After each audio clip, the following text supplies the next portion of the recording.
Hello, hello. There we go. Okay, it's 6 o'clock, and I will call to order the Plainfield Charter Township Board meeting for July 13th, 2026. We'll begin our meeting with the invocation and pledge led by Clerk Steve McKellar. Let's pray. Lord, we gather today seeking your guidance and wisdom. May our deliberations be marked by fairness, compassion, and a commitment to the common good. Through the Holy Spirit, lead us in our discussions and our decisions. In your name, amen. I pledge allegiance to the flag of the United States of America and to the republic for which it stands, one nation under God, indivisible, with liberty and justice for all.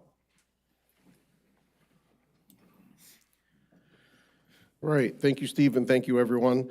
Next item on our agenda is a presentation from the Michigan Titanium Group for the event this year. How you doing?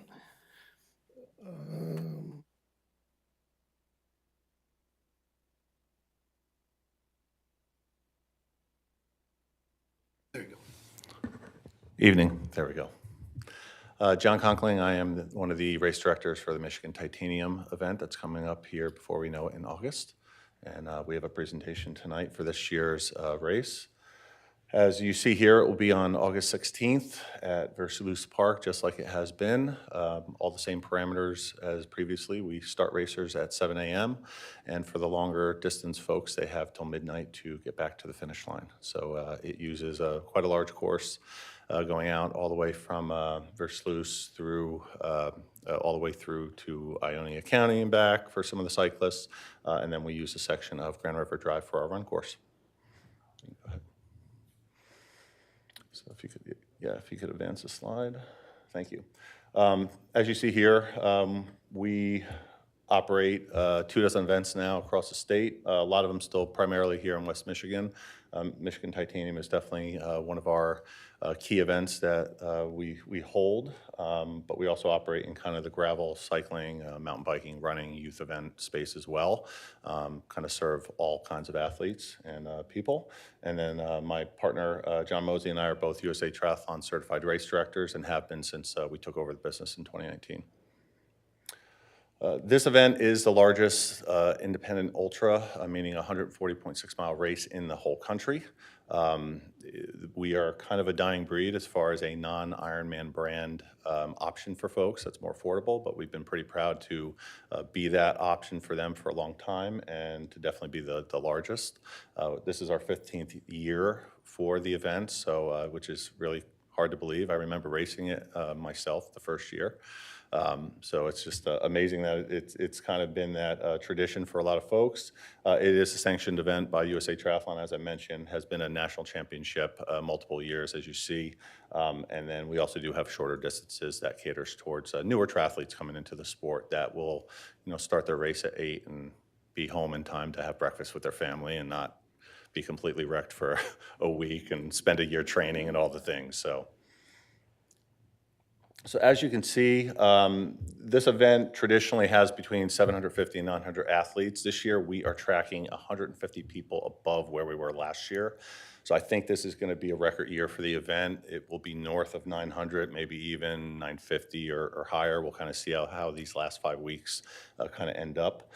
We do get at least 1,000 spectators, and that's on the lower end. So we do bring a lot of people to Plainfield and to the restaurants and hotels and things. On average, we get 35 states, handful of countries every year. We're currently at 32 states, plus the District of Columbia, 3 countries right now. So I think that number will go up a little bit more as people look for options to use their training for that one last summer race. So about half are men and women. It's pretty evenly split. You can see the percentages here. A lot are very local.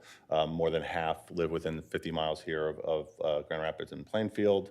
A high percentage visit at least one business, and then more than half of our field stay at least one overnight stay here. And we work with the West Michigan Sports Commission to book hotels and kind of get that data. And then we have supported My Team Triumph, which is a local nonprofit that started here in West Michigan. That's now a national organization with chapters all over the country. They basically provide racing experiences for individuals that don't have the ability to do these things themselves. So they're oftentimes, they'll be in a special boat and they'll be pulled by swimmers who are pulling them through, and then they'll have the bike portion, and they'll be in special chariots that are pulled by cyclists, and then pushed with these special running strollers. I mean, sometimes these are almost adult individuals, being, experiencing this kind of activity. So we love supporting them. We always give them free entries, raise money for them, and they're at many of our events. So they're a really wonderful local nonprofit doing a lot of really good work. And these are the road closure requests. These are exactly the same as they have been the past few years. More than a few years now. You can see that Northland Drive from Grand River to Canonsburg Road, the eastbound lane only, from 4:45 a.m. on the 16th until 1 a.m. on the 17th. We're usually done before 1 a.m. and kind of have everything cleared, but it gives us a little bit of buffer just to get those last few people across the finish. And then we have Grand River Drive from the East Belt line to Stiles Creek, which is the county line, into Ada. And then we've already gone to Ada earlier this past spring to kind of get that piece of it, because the run course does dip into Ada just a little bit. So we got that approval from them earlier. And then the Canonsburg Road from Northern Drive to Brewer Road, that is just for the bike portion of it, so that we can safely kind of get the athletes kind of through that section without too much car cyclist interactions. Other than that, it's an open bike course from there all the way out, depending on the distance. And then these are the road closure maps that just kind of illustrate what I just went over. This is the section where they come out of the race site on the bike, go up Northland, and then they'll turn right onto Canonsburg Road. And then once they get past Brewer, it's an open bike course. We usually have an aid station that is right in this section here, and it's also our turnaround point for the folks doing the 140.6 mile race. They have to do the bike course twice. So that is the point where they loop around and then go all the way back out to the other end, and then finally make their way back, hopefully before that 3:30 p.m. cutoff. This is the run course. So Versluis is at the top of the map there. They'll come out of the main drive, make a left on that closed one section of Northland Drive, going down towards Grand River, and then they'll hook a left and then go down Grand River to our turnaround point by Stiles. And depending on distance, they'll loop that up to 4 times to get the full marathon in. The sprint people will, that's the shortest distance. It's a 5K basically for the run. They won't even make it down that far. Their turnaround is well before that, about halfway through. And then we have our next distance up, which is Olympic, which goes almost to the end. And then our half distance folks who will do a half marathon will do this twice basically to get their half marathon in. And I believe that concludes the road closure maps and the presentation I have for tonight. So I'd be happy to answer any questions or comments. Okay, thanks, John.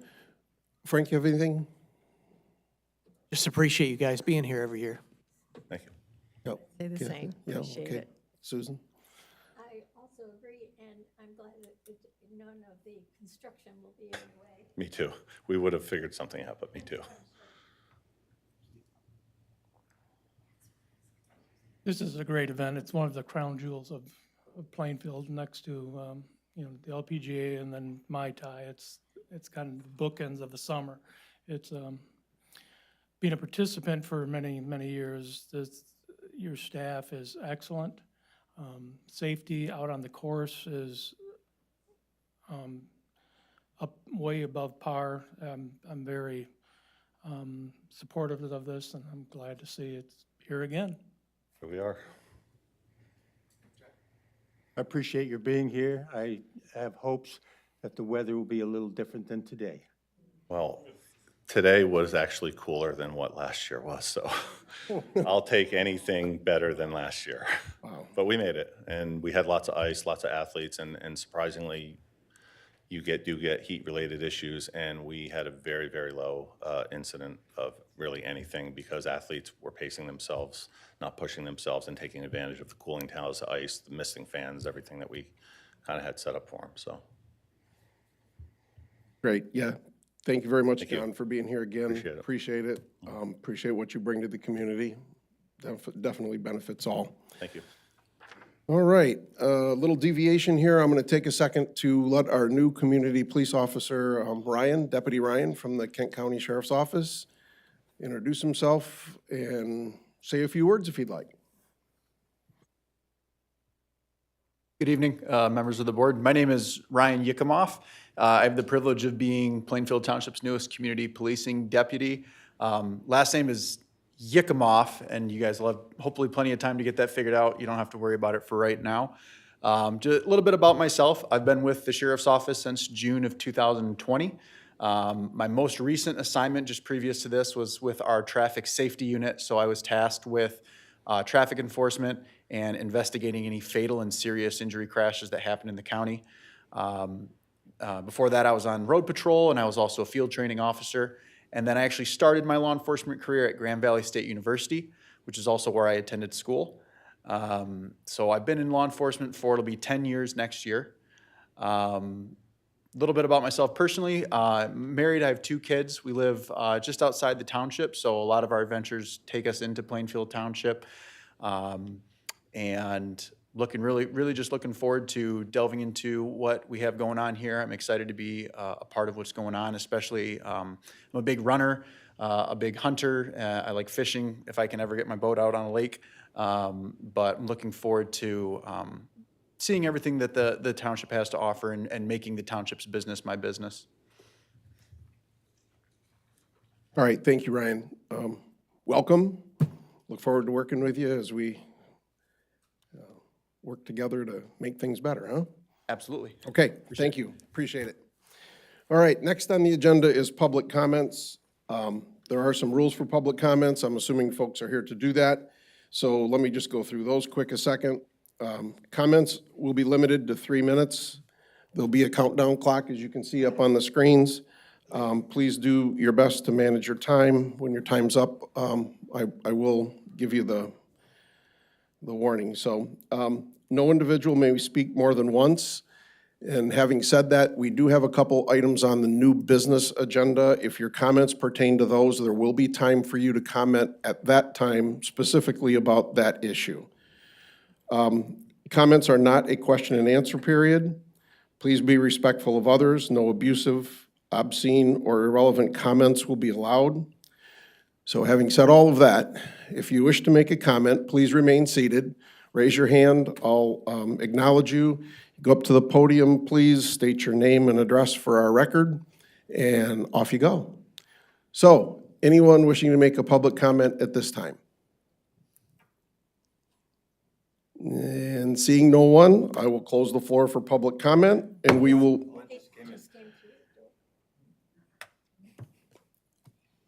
Well, does your comment pertain to our new business, or is it just open? Okay, go ahead.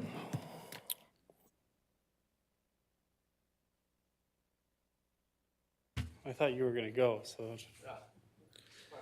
James Dykema, 6339 Boulder Ridge. I am here to ask I realize it's not a question and answer period, but I have a neighbor, and on July 1st, 2026, there were some restricted covenants deadlines that came into effect. Should I say should have come into effect. I have a map here that I actually obtained via FOIA request. And on the second page from Plainfield Township, it actually says, there's a list of materials that were supposedly to be allowed to be stockpiled that would remain on site. And then there was others that were not allowed to. In fact, I quote, other material must be removed no later than July 1st, 2026. You can imagine my surprise when I look over our bank last week and again today, and those stockpiles are still there. But yet our pit at Boulder Creek was shut down when we didn't meet our deadlines. But our neighbor can still continue to have trucks in and out selling material, even though the deadlines are clearly not met. The restricted covenant says 100% of all existing stockpiles on January 1st, 2023 must be removed by July 1st, 2026. That has not happened, but yet this township allows them to continue to do business, but they shut our business down. I think that is a mistake, and I wish this board would task their staff to look into it, because nobody can say that's fair. That's all. Thank you. Okay, there was nobody else previously. I'll just ask again just to see if anybody changed their mind. Guess not, so now I'll close the floor again, and we'll move on to the review of our consent agenda. Without any, Can I, can I make one comment? Item E. Yeah. We actually have a typo. Thank you to one of our residents who pointed it out. Thank you, Gene. It reads $85,110. It should read $85,120. It was a math error from the quotes to putting it on the agenda. yeah, I was going to mention that, but, okay. Okay, so without any comments, questions, concerns from the board, I would seek a motion for the approval of our agenda, including the consent agenda and accounts payable, with a revision to item E. I make a motion, we approve the agenda, including the consent agenda as revised and the accounts payable.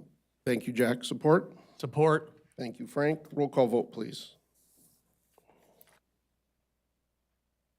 Mr. Coleman. Yes. Ms. Beatty. Yes. Mr. Hagedorn. Yes? Mr. McKellar, yes.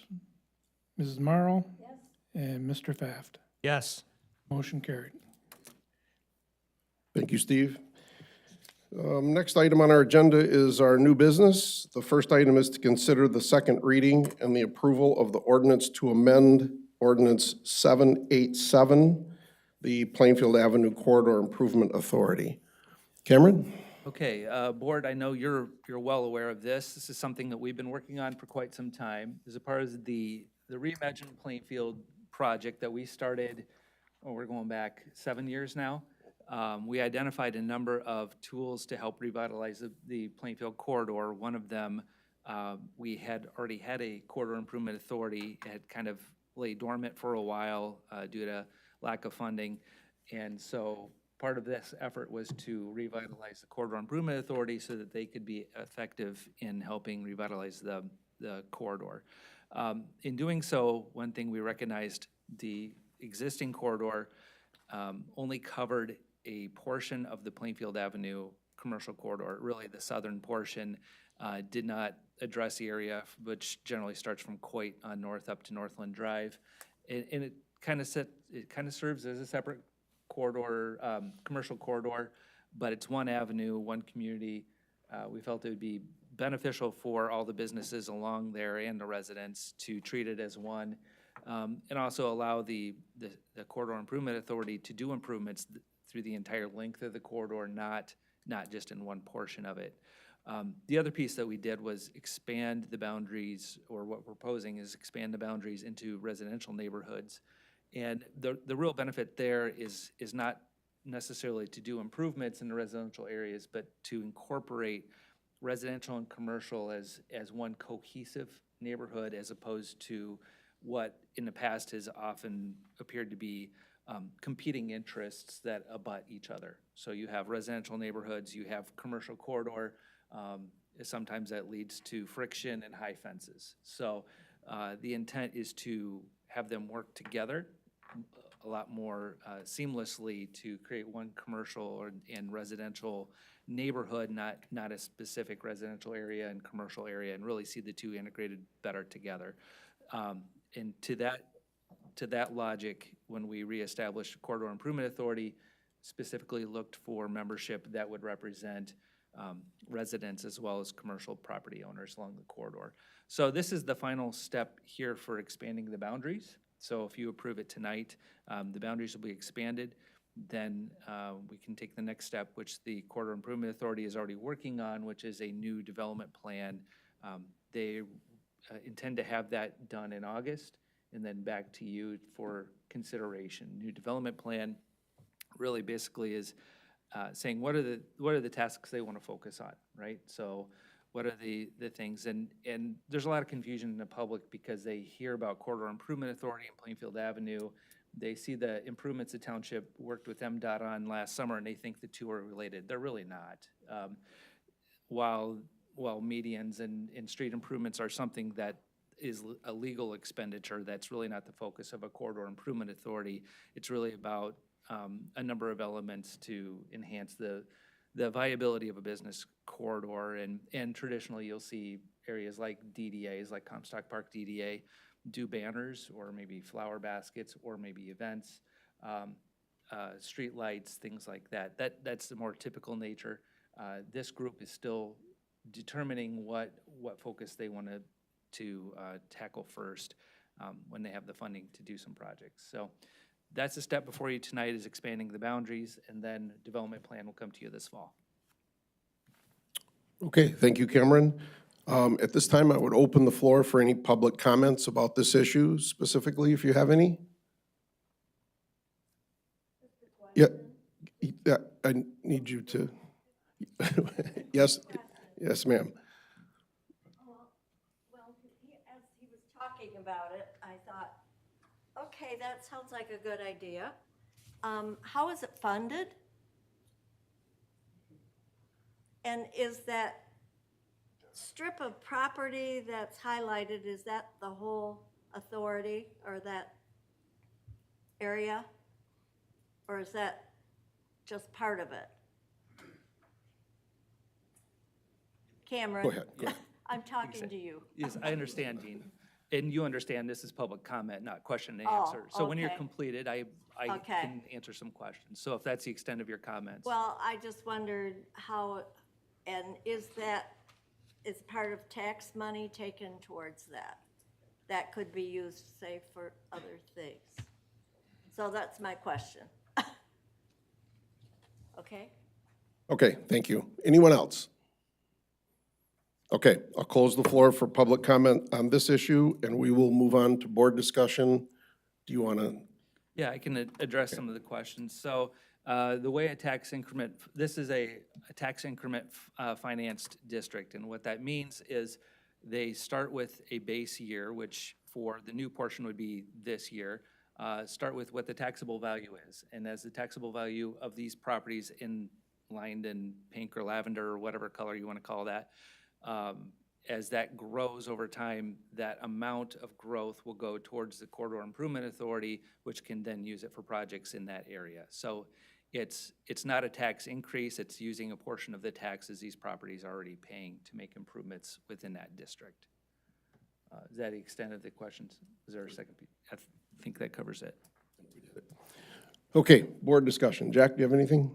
I was just going to reiterate this is an advantage for those living close to the corridor, because those tax increase monies will go directly to that geographic area as opposed to the general fund, which Cameron already mentioned. Thank you. Steve? I'm all set. Okay. Susan? I really appreciate the extension of the boundaries all the way out to the river. That's not stopping at Airway anymore. That's my good news. Kathy?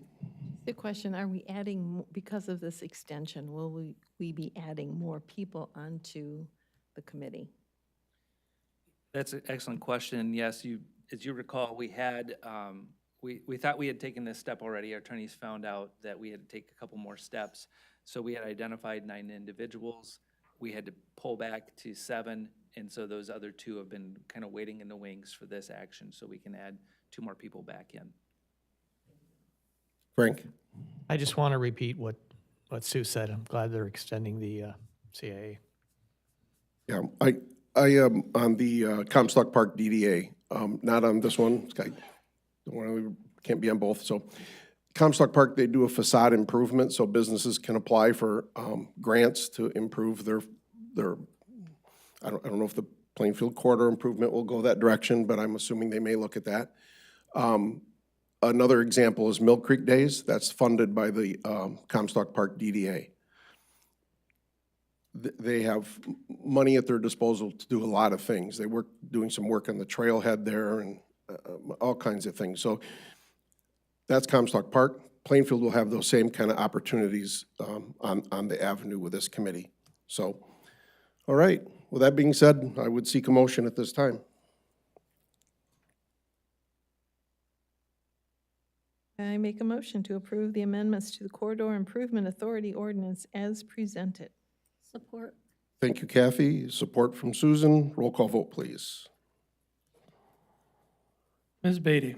Yes. Mr. Hagedorn? Yes. Mr. McKellar, yes. Mrs. Morrow? Yes. Mr. Pfaft? Yes. And Mr. Coleman? Yes. Motion carried. Okay, item B on our agenda is to consider the water system source, hold on. Consider the water system source water alternative study, Phase 2 proposal from Prine and Newhoff for an estimated $137,500 for engineering fees.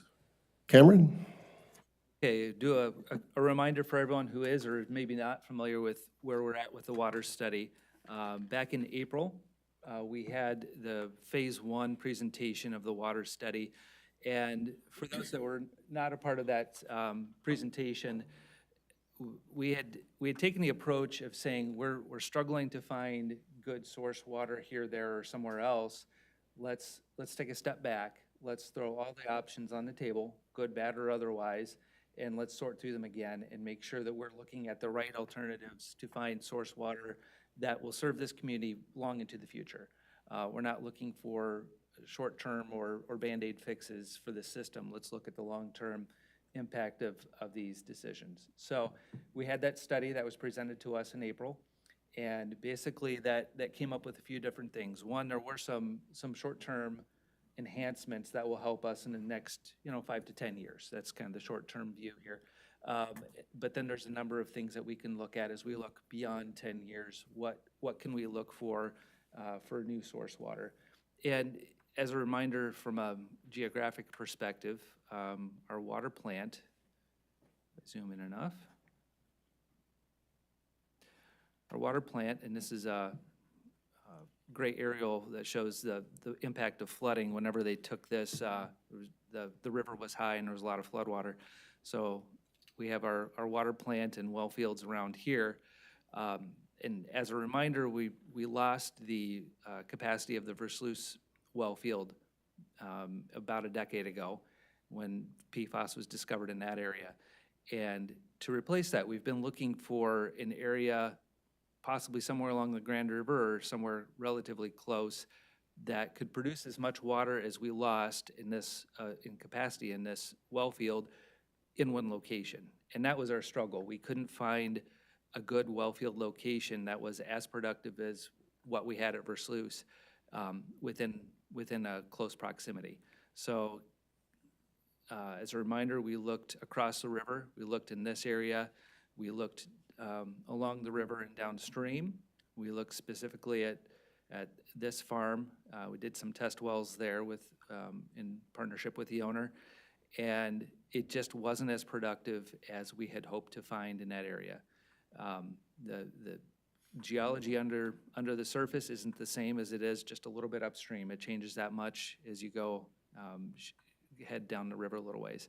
And so it wasn't as productive in one location. It required, or that then had us step out a little bit and look a little bit further out. And you'll recall in the study, we stepped out quite a bit. Now, the further you go away from the water plant, you have a decision. You either need to pump that raw water back to the plant for treatment, or you need to treat it on site somewhere else, which is a whole separate treatment facility. So the further you get away, the more the cost increases. And so there was a reluctance to get too far away, but eventually started to look further and further away as far as looking in the northwest portion of the township beyond the PFAS plume, even into Alpine and Algoma townships a little bit. That study did not show that was a proposal that really merited any further study, because whatever water you found, the cost of treating it either in a separate system there or pumping it back would really defeat the purpose of trying to gather from small well sites out there. So that really brought the focus into two major solutions. One of them was continuing a groundwater search along Coit Avenue. And as I was saying before, we searched part of this area, and it wasn't as productive as we had hoped. But now the search would change from one very tight contiguous area to probably a more linear search, anywhere from maybe Jupiter on down to the end of the map here. and try to find that same amount of capacity spread over a much bigger geography. There's no guarantees that will work either. And that's why this phase 2 is proposing a two-pronged approach. While we explore that and the opportunity for groundwater there, also exploring a more regional approach. And a regional approach means that it would be something that we're not doing alone. We're in partnership with another community, maybe another community that already has water, or even other communities that are also looking for water and would join us in the effort.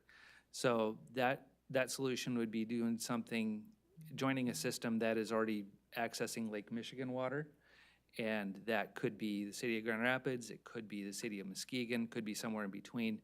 And honestly, as much as people think Grand Rapids is an easy solution, it's probably not as economical as anyone thinks it is, because they don't have the capacity to serve us as it is today. It will require a new transmission main basically back to Lake Michigan.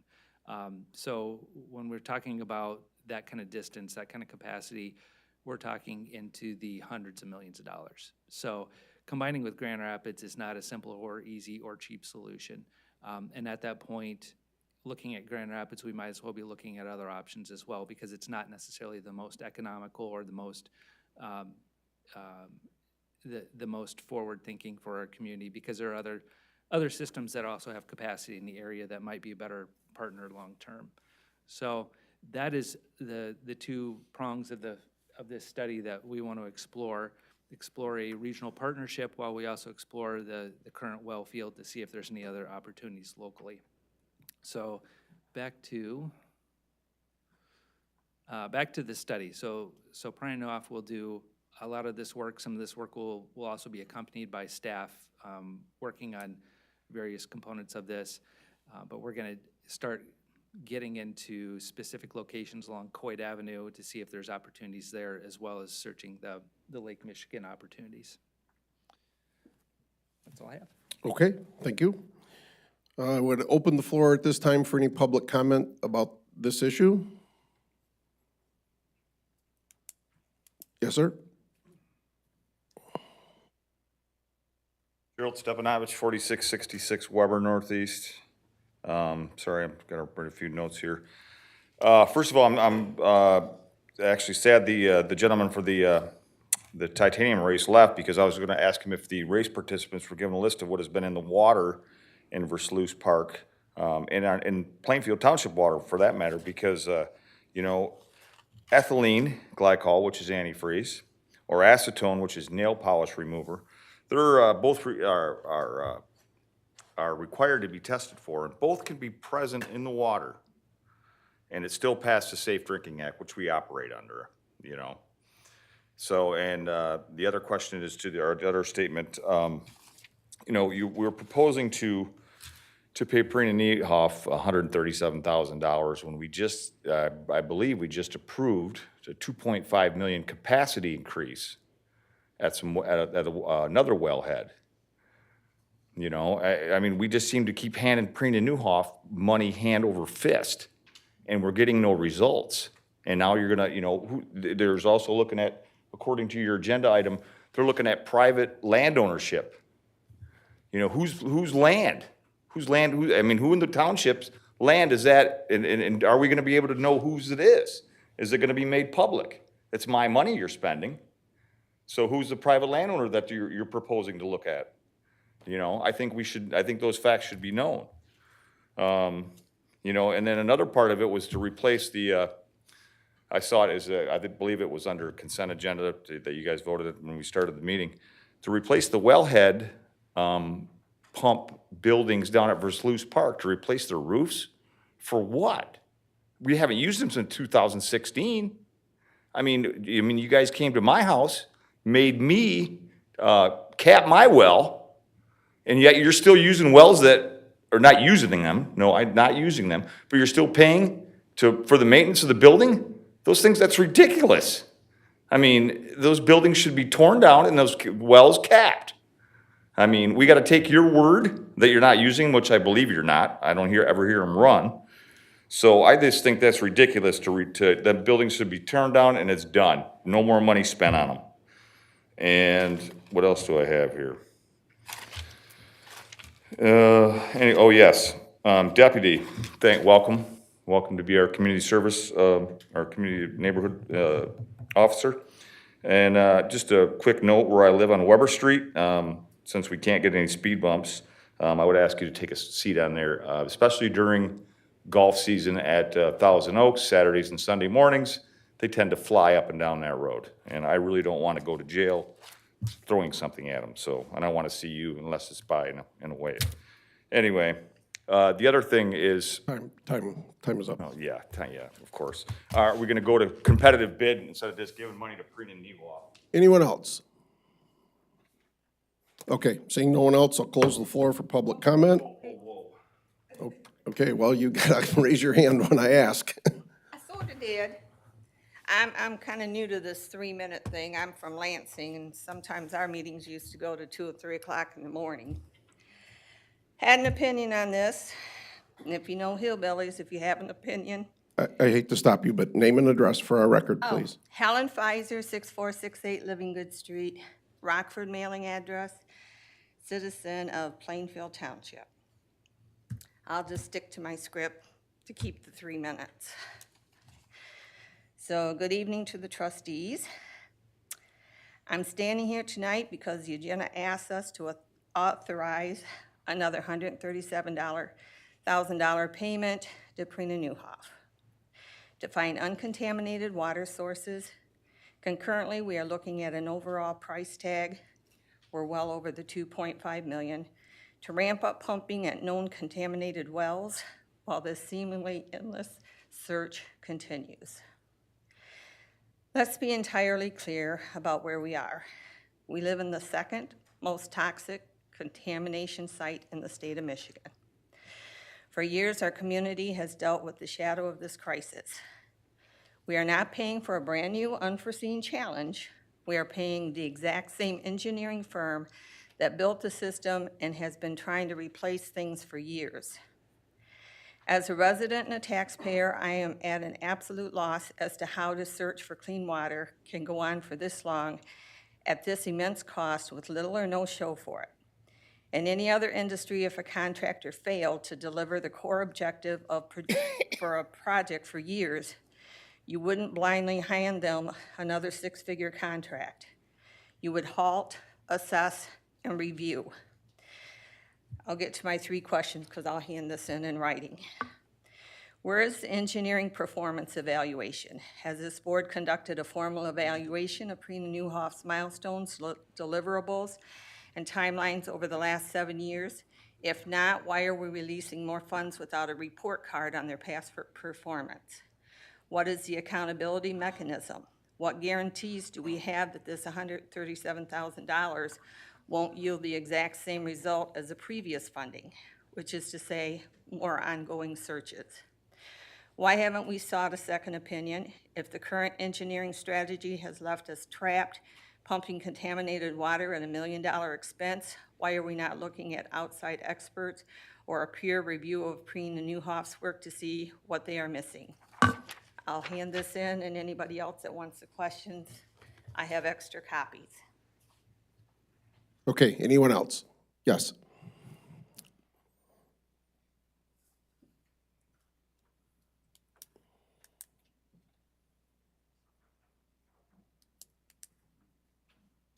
Good evening, Brent Fields, 4440 Plainfield. This is sad, it sounds like, because we're searching for a long time. Maybe consider another company to jump in and change from Preen and Newhoff would be a thought. But what I keep thinking when I'm hearing all this, we have a water problem, obviously, but we should maybe consider maybe not putting more apartments into Astrobate, I think I'm saying that road right, the problem. Because we're putting apartments up and then we're gonna need more water. And we apparently need water. So I'd like to see us maybe think about that. I don't know that it's our obligation to increase our population to 32,000 to, I don't really wanna see 35,000 because then we have more traffic problems, then we have to get bigger schools and we're bringing in more people. And we don't have the water to give more people. And people are here are paying more for water. And we're being kind of paying for usage plus overage if you go to tier 6, 40%. So maybe we should slow down on growing our population till we get our water thing figured out. Thanks. Anyone else? Okay, seeing no one, I'm closing the floor for public comment and move on to board discussion. Susan, do you have anything? Nothing that relates to what's going on tonight. Again, we need to keep, we're looking, and we have a good outline. Thank you. Steve? I agree with Sue. We need to keep looking. We have a good outline. Our water issues is our board's priority. We've been working on that, and I'm good for now. All right, thank you. Kathy? The more I learn, the more I don't know. The complexity of finding water and finding the clean water and the legacy that we've been left with because of PFAS. I believe that we have halted and assessed and reviewed what Prine and Newhoff is doing. And so I stand in confidence until I hear otherwise from the staff that we are to move forward with what we need to do to find water. Thank you. Jack? Thank you. We have had a problem with Versluis Park. It's well known. Because we had a problem, we closed it down. As you all know, most of you know, I'm in Facebook along with many of you. I see in Facebook a repeated attempts to connect the Versluis problem with our current system. There is no connection at all. The Versluis problem, as shown by a number of wells, has headed from Versluis Park east and not west toward our water system. So I wish the attempts to make connection between the two systems would stop. First, and also the attempt to provide more water is not primarily spurred by the fact that we are short of water. We aren't short of water. We have water for the foreseeable future. We're looking 10, 20, 30 years in the future, and many corporate people and many boards toss the ball down the road and let somebody else take care of it. We don't do that. We're trying very hard to make sure that 10, 20 years from now, we have enough water so that you all and myself can still have water. So if somebody makes the statement, we have a shortage of water, we have no shortage of water. We have enough water right now to last to 2035. So it's not an emergency situation. What we are attempting to do is look beyond 2035. So that's all I have to say. Thanks, Jack. Frank? I'm all set. All right.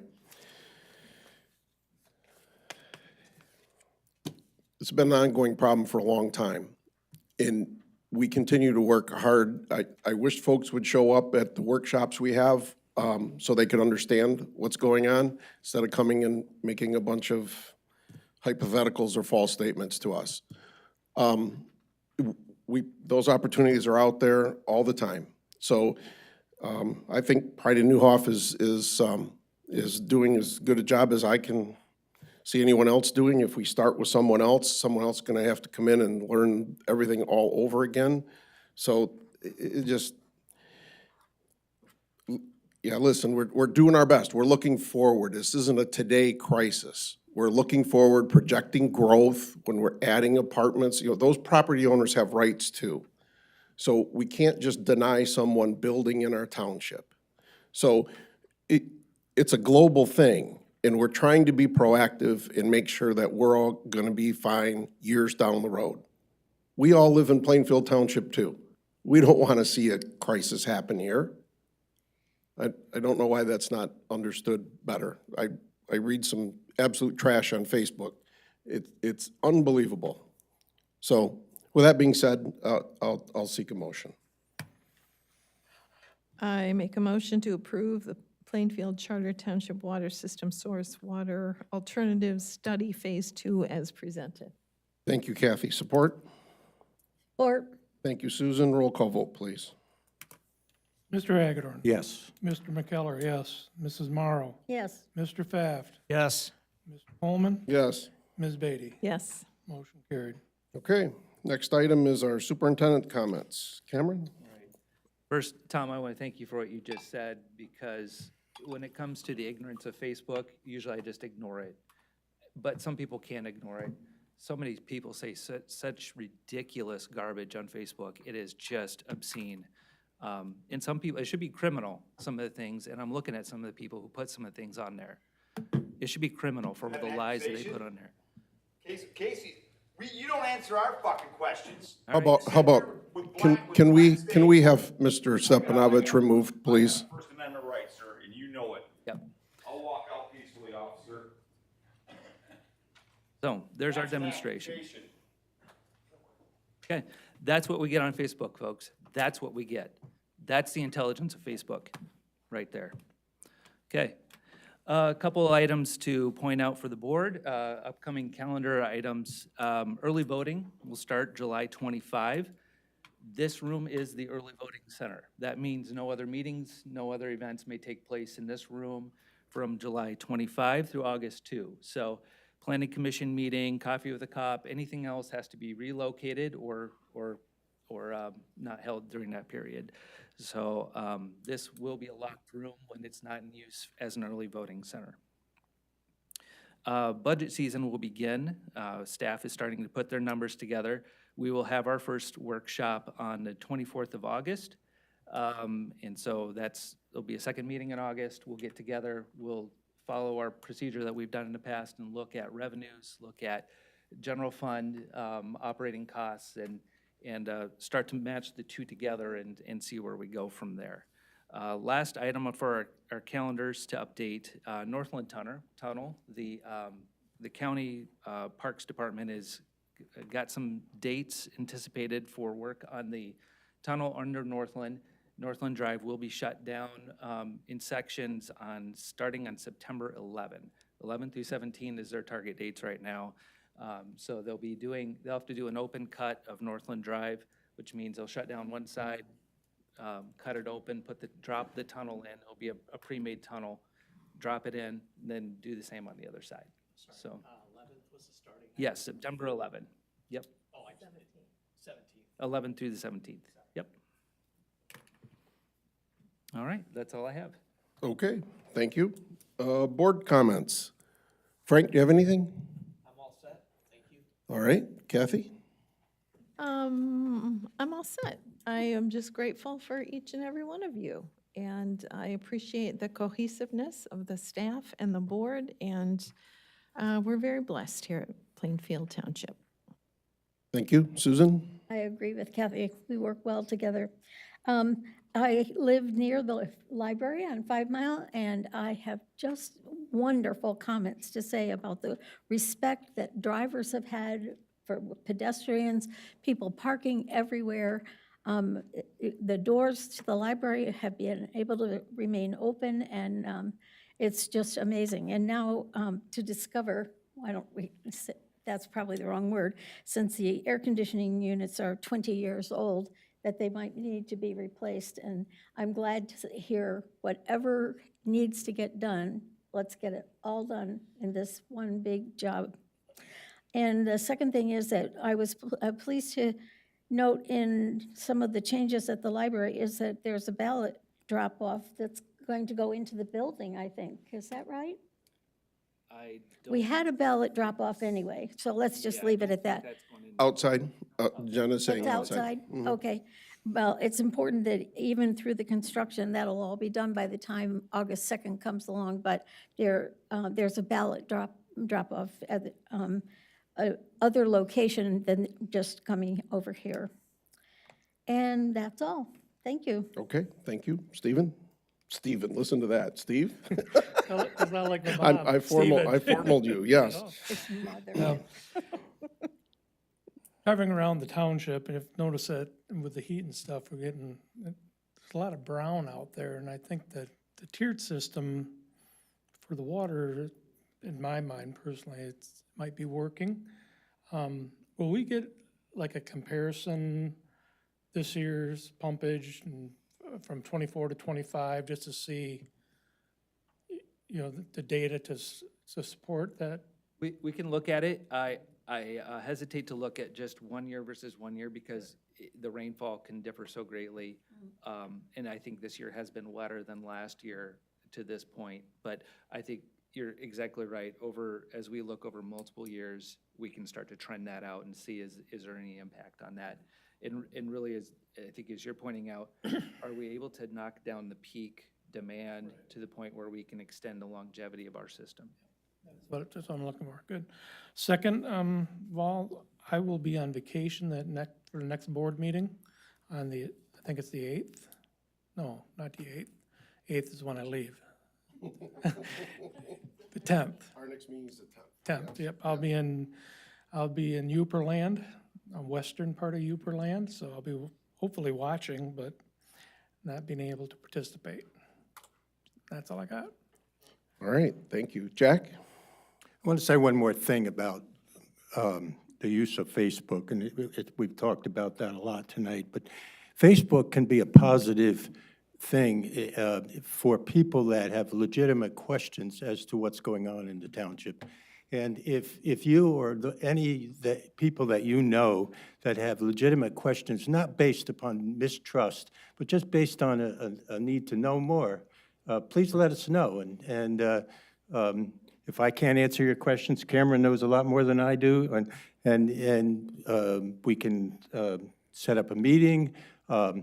I've set up meetings already with people that want to go on a tour through the water plant. We can do that. There are a lot of options available to us. Just let us know if you have some reasonable questions to ask. Great comment, Jack.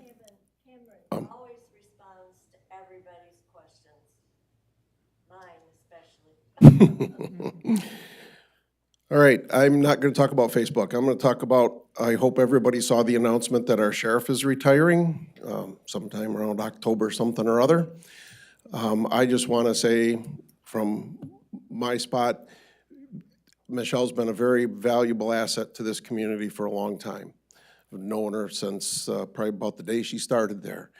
Our township has a fantastic relationship with the sheriff's office. The addition of Ryan tonight is just another positive thing on our behalf. I just hope the community appreciates what those people do for us in today's world. So with that being said, I hope Michelle has a long and enjoyable retirement. I'm fairly confident Under Sheriff Muir will take her spot and run down the road successfully with it. So thank you all for being here, and with that, we're adjourned.